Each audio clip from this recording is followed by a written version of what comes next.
So moving on to chapter 19, which is all about the gram-positive bacilli of medical importance.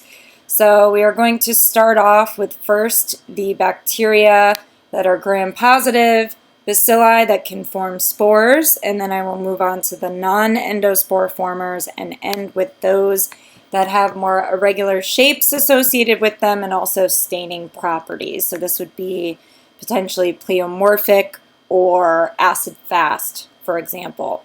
So there are three genera of spore-forming bacilli, the first being Bacillus, second Clostridium, and the third Sporolactobacillus. These guys we actually won't talk about in any detail. They typically do not cause disease in animals or humans, whereas there are a multitude of different infectious diseases associated with both the Bacillus and Clostridial genera. So starting off with Bacillus. So again, these form spores. They are mostly saprobic, so remember what that word refers to as feeding off of dead organic matter or detritus. They are natural producers of antibiotics, and the primary habitat is in the soil environment. There are two that are worthy to note here with regards to infectious disease, and that would be Bacillus anthracis and secondly Bacillus cereus. So Bacillus anthracis is the causative agent of anthrax. These bacteria can form spores under all conditions except for in the living body. So essentially you come into contact with a spore by the spore entering through your skin, breathing in or ingesting it, and that spore will then transition from its spore state to its vegetative state, or through the process of germination will start to reproduce within the human body or an animal model. Now, the main mechanisms for how this bacterium actually causes disease is by the presence of its capsule and also exotoxins. There are three types here of anthrax. You can actually add a fourth, according to the CDC recently. A fourth on this list could be injection anthrax. That is very rare, but we are now seeing cases of that existing in Europe. So that would be through the introduction of needles through the skin. Now the first one, cutaneous, this is where the spores will enter through the skin, but not necessarily to the bloodstream, which would be in the case of injection. This is also called Black Eshar. This is the least dangerous. So this is what we're seeing on the bottom here. Second one down is pulmonary. So this is associated with the highest mortality or fatality rate. This is where you actually inhale the spores, and I'm sure we're all aware of anthrax as being a potential bioterror weapon. So this was the one that was being introduced in mail that was being sent, and if you breathe in the spores that are released in the air, if they're airborne, this can kill you. So it's a 100% fatality rate when you're breathing them in. Cutaneous again is the least dangerous, and then intermediate to these two is gastrointestinal, which would be where you ingest the spore. As far as treating anthrax, treatment with antibiotics. Also, we do have vaccines that contain live spores and toxoid to protect livestock, and also for high-risk occupations and military personnel. So there are 6 inoculations over 1.5 years, along with annual boosters. So that's B. anthracis. Now on to B. cereus or Bacillus cereus. This is another one that is found in soil, but also it's airborne and dustborne. Usual methods of disinfection and antisepsis are ineffective at killing this bug.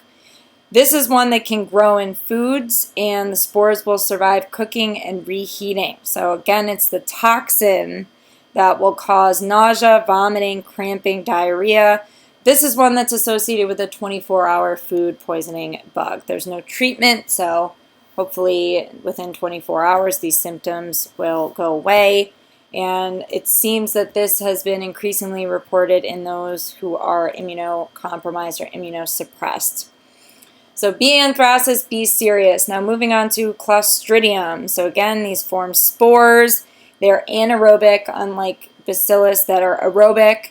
There's over 120 different species, and they have been shown to possess the capacity to synthesize organic acids, a variety of also alcohols and exotoxins, and they can cause wound infections, tissue infections, and also food intoxications.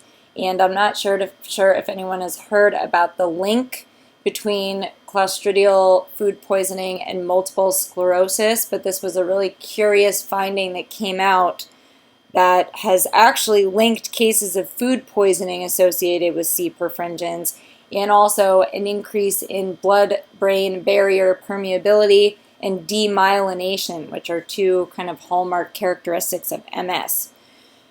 But C. perfringens, so it can not only cause food poisoning, but also it can cause gas gangrene. So this is infection of wounds or soft tissue, and this leads to myonecrosis. So it actually will cause tissue and cell death. The spores for C. perfringens are found in the soil, human skin, also intestine and vagina, and predisposing factors to coming into contact here with one of these spores that will cause myonecrotic symptoms are introduction through number 1, a surgical incision, a compound fracture, diabetic ulcer, septic abortion, and this is also highly seen in war zones, so puncture wounds, gunshot wounds, etc. Now, I would like you all to remember these toxins. So for C. perfringens, again, it causes myonecrosis. So the alpha toxin plays a huge role here in tissue destruction, red blood cell rupture, swelling. Also, these enzymes are considered virulence factors. So collagenase, hyaluronidase, and DNA. So these all, whenever you see ASE at the end, usually that means that it metabolizes or breaks down whatever the first part of the word is here. So it breaks down collagen, breaks down hyaluronic acid, and DNA.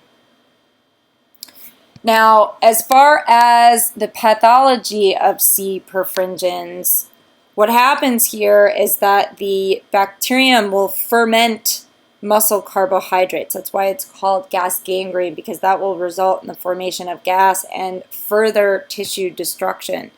Now remember, because it is anaerobic, you can actually treat this infection with hyperbaric oxygen therapy. So that will kill the bacteria. After someone has been infected with this, usually because there's cell death and tissue death, you need to clean out or debride the area that's infected.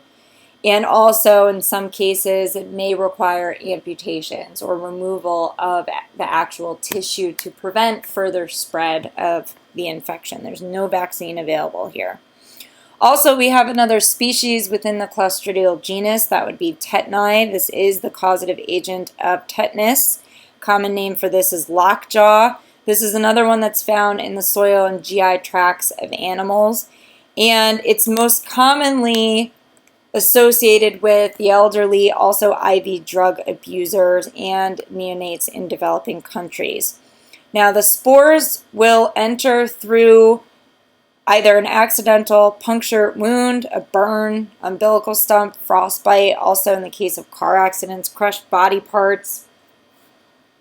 And similar to perfringens, it's that anaerobic environment that is required for the vegetative cells to grow and release the toxin. So tetanospasmin functions as a neurotoxin. This is the characteristic, the critical virulence factor here that will block the release of the neurotransmitter that's required for muscular contraction inhibition.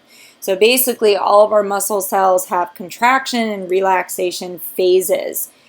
For our heart cells, it is involuntary. For muscle, it's voluntary. And so in this case, what happens here is that the muscles can contract, they can spasm, but they can't relax. So the muscles will contract uncontrollably, and death most often results from paralysis of the respiratory muscles. So the inhibition of breathing here usually occurs.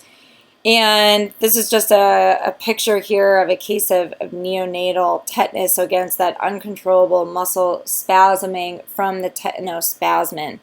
So since that is a toxin, antitoxin therapy works very well. It will inactivate the circulating toxin, but it will not affect the toxin that is already bound. So this is kind of it takes time in order for that to have a real effect. Also, antibiotics here, penicillin or tetracycline, and even muscle relaxants can help to counteract the muscle spasming. There is a vaccine available, and the booster is needed every 10 years. Now, lastly, we have another species within the Clostridial genus. If any of you have heard of C. diff or Clostridium difficile, this is the causative agent of antibiotic-induced colitis. So this is one that we see on the rise as a nosocomial infection in hospitals. Usually patients develop this after they've been on antibiotics, broad-spectrum antibiotics, that will kill the healthy flora in the gut, allowing this normal microbe to overgrow. So normally it doesn't cause disease, but in the case where the normal flora, the normal microbiota is thrown off, it will produce enterotoxins that will damage the intestines, and this can kill you. So this is now rising to the top as one of the major causes of diarrhea in hospitals, and again as a nosocomial infection, and also we're seeing that it's more antibiotic resistant. Now, one way in which patients have been treated for this infection that has shown promise is via the fecal transplant therapy. So this is literally when patients have a transplant of healthy gut microbiota from a healthy individual into their colon, and it seems to restore the low numbers of the healthy flora. So that seems to be curing people. Severe infections also can be treated with other antibiotics, but the problem is, again, it was the antibiotic that actually caused the infection in the first place. So usually the antimicrobials are withdrawn initially. People are treated with the oral rehydration, fluid and electrolyte replacement, and then potentially antibiotics down the line, but those fecal transplants seem to be working very well.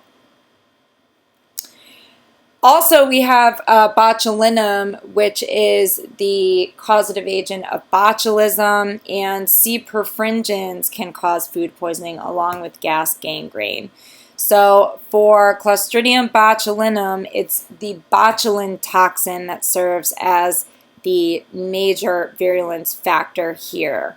So again, it's anaerobic, that's required for vegetative growth.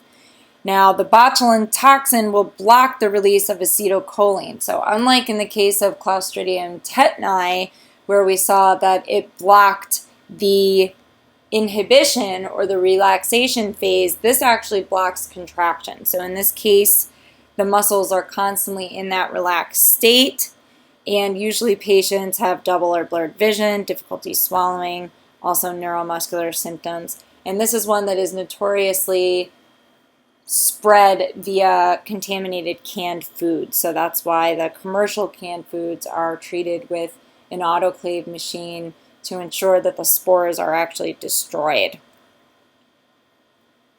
Like tetanus, we can administer an antitoxin. Also, usually patients require cardiac and respiratory support. Penicillin can be used, and it's very important to practice proper methods of preservation. So again, canned foods, number one on the list.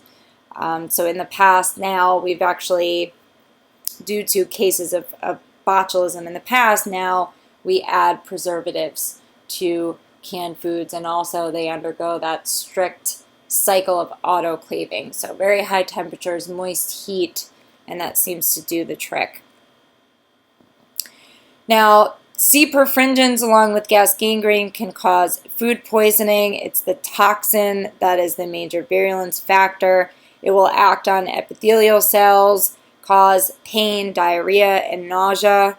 And similar to B. cereus, there's a rapid recovery here. So as far as the transmission, the spores from C. perfringens will contaminate food. that hasn't been properly cooked enough to destroy those spores. So again, this is the transmission route. Unlike gas gangrene, it's not through a wound, it's via swallowing or ingesting the spore. So just a review, so the spore formers, Bacillus cereus, causative agent of anthrax, Bacillus anthracis, causative agent of anthrax, Bacillus cereus, food poisoning, Clostridium perfringens, food poisoning and gas gangrene, difficile, antibiotic-induced colitis, tetani, tetanus, and botulinum botulism.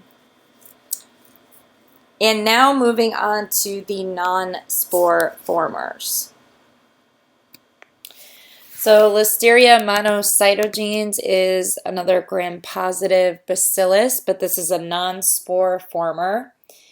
And it usually does not have a capsule, but anywhere from 1 to 4 flagella. It is highly resistant to the cold, so it can grow in a refrigerator, also heat, salt, pH, extremes in bile.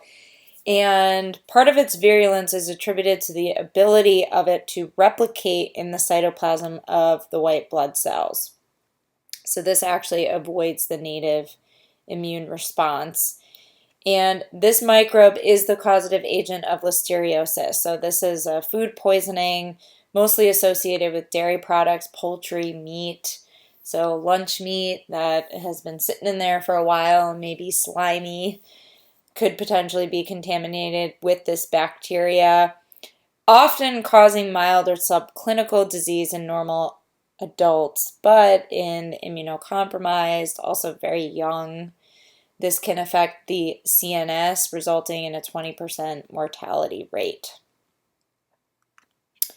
Typically, ampicillin, trimethoprim, or sulfa drugs can be used to treat this infection, and preventing it can be attained by heating up the dairy products and cooking. Also, as far as culturing this microbe, it requires this selective, lengthy cold enrichment process, and diagnosing cases of this infection, serological methods, so ELISA, immunofluorescence, also genotypic test as well. Now moving on to still gram-positive, non-spore forming, but these are irregular. So they either have different shapes associated with them or they stain unevenly. So especially the Mycobacterium, it's categorized as a gram-positive, but it's a true acid-fast positive stainer. So I'll mention 3 genera: Corynebacterium, Propionibacterium, and Mycobacterium.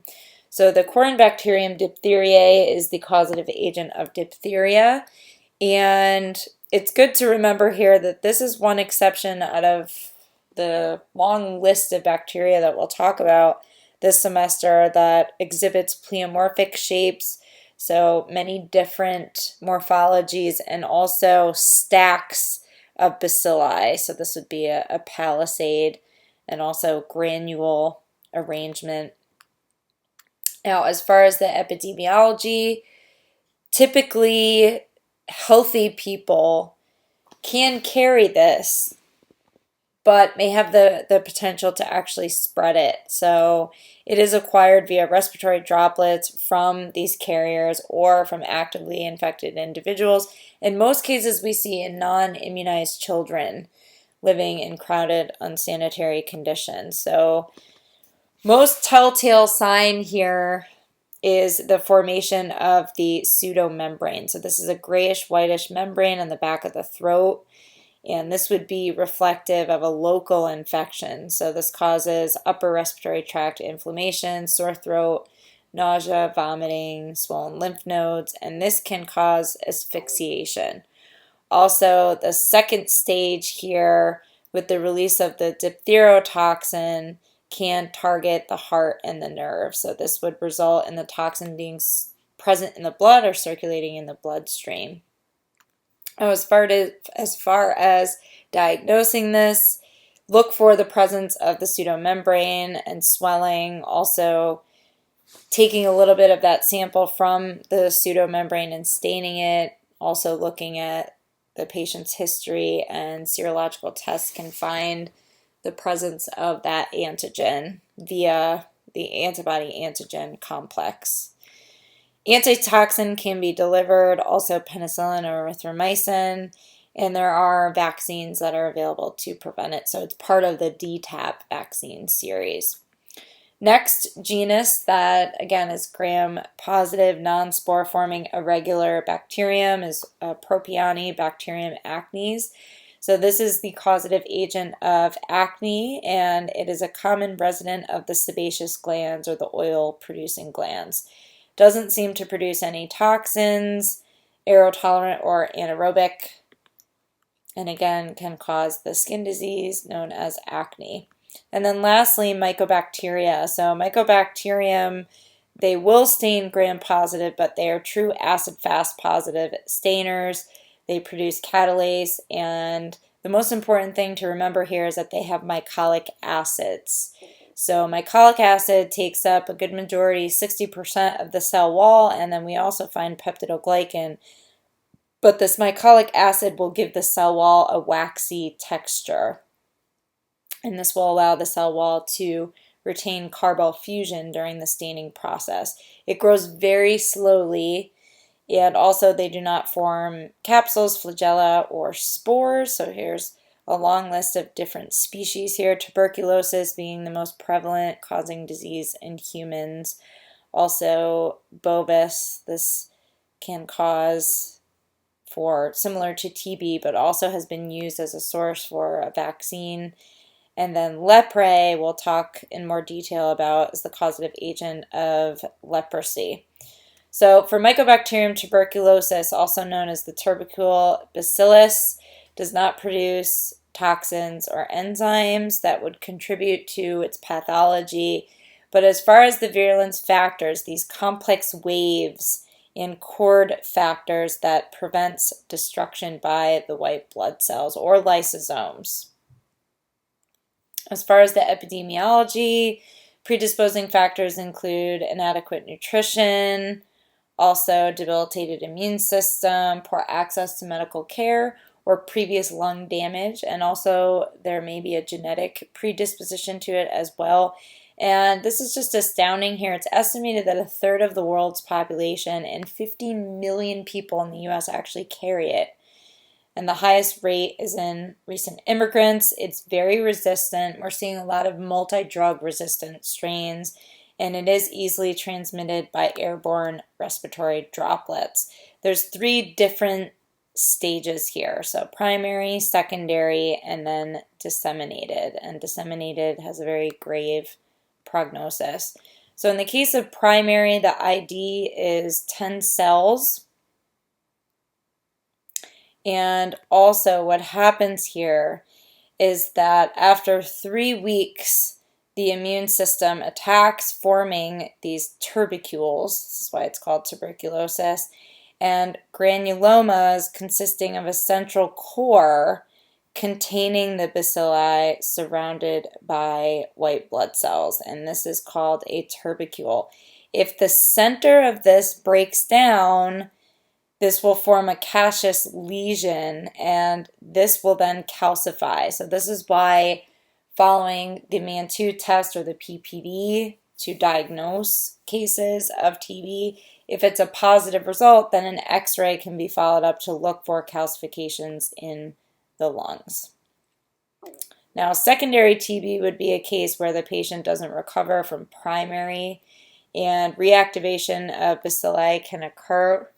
The tubercules expand and drain into the bronchial tubes and the upper respiratory tract. And then gradually the patient experiences more severe symptoms. So violent coughing, greenish or bloody sputum, fever, anorexia, weight loss, and fatigue. And untreated, this has a 60% mortality rate. Worst case scenario is extrapulmonary TB.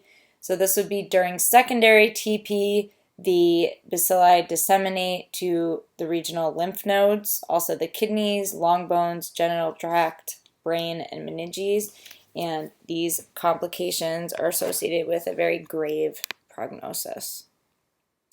As far as diagnosing this infection, the MAN2 test, or the PPD. Stands for Purified Protein Derivative. This is a local intradermal injection, so you look for the red wheal to form in anywhere from 48 to 72 hours.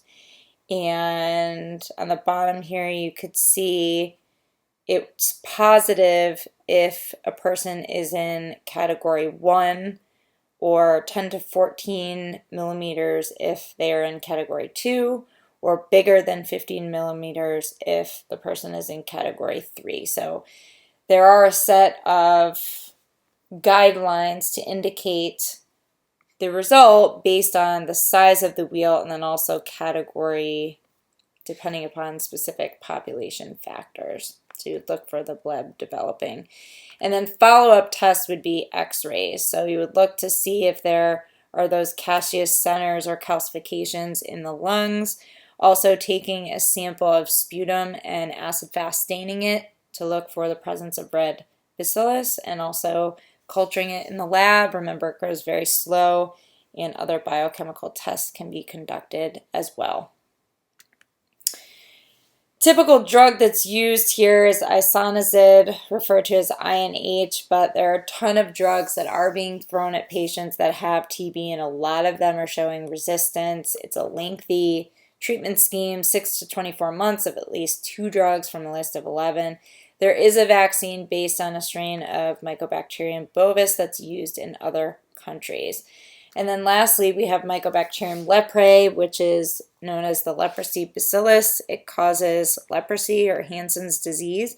We have not been able to grow it on artificial media or tissue culture. It's the slowest growing of all species. And one of the characteristics here, it multiplies within host cells in these large packets that we call globi or globi. This disease, leprosy, is a chronic disease that begins in the skin and mucous membranes and then progresses into the nerves, and there's different forms of it. It is endemic throughout the world, and we don't really understand how it's transmitted. It may be associated with a specific genetic marker, and there are living conditions that would predispose or make people more susceptible to contracting this disease. And there's 2 forms, so there's tuberculoid and lepromatous. Now, the incubation seems to be anywhere from 2 to 5 years. And if untreated, which happens in a lot of cases, the bacilli grow slowly in the skin and also the peripheral nerve. So tuberculoid results in shallow lesions, also damage to the nerves, resulting in local loss of pain reception. And lepromatous is associated with disfigurement. So this is a deeply nodular infection that would cause disfigurement of the face, the extremities, and this is associated with more widespread dissemination. So for diagnosis, numbness in the hands and feet, loss of heat and cold sensitivity, muscle weakness, also thickened earlobes, chronic stuffy nose, all of these are symptoms associated with leprosy. And then look for the presence of acid-fast positive bacilli in skin lesions, nasal discharges, and also tissue samples.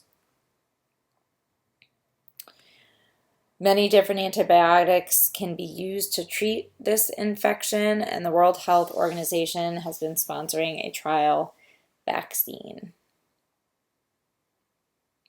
Now, lastly, I would just like to mention a few other mycobacterial species that are associated with different types of infections here. Late-stage AIDS patients, Mycobacterium avium, so this is actually the 3rd most common cause of death. Kansai causes a pulmonary infection. Also, marinum can infect open wounds or cuts, and it seems to be associated with swimming pools. And also, paratuberculosis is worthy of mentioning. This has been recovered from 65% of individuals diagnosed with Crohn's disease. So some other ones that can cause infections as well. So that concludes the chapter. I'll see you guys in a few days for chapter 21.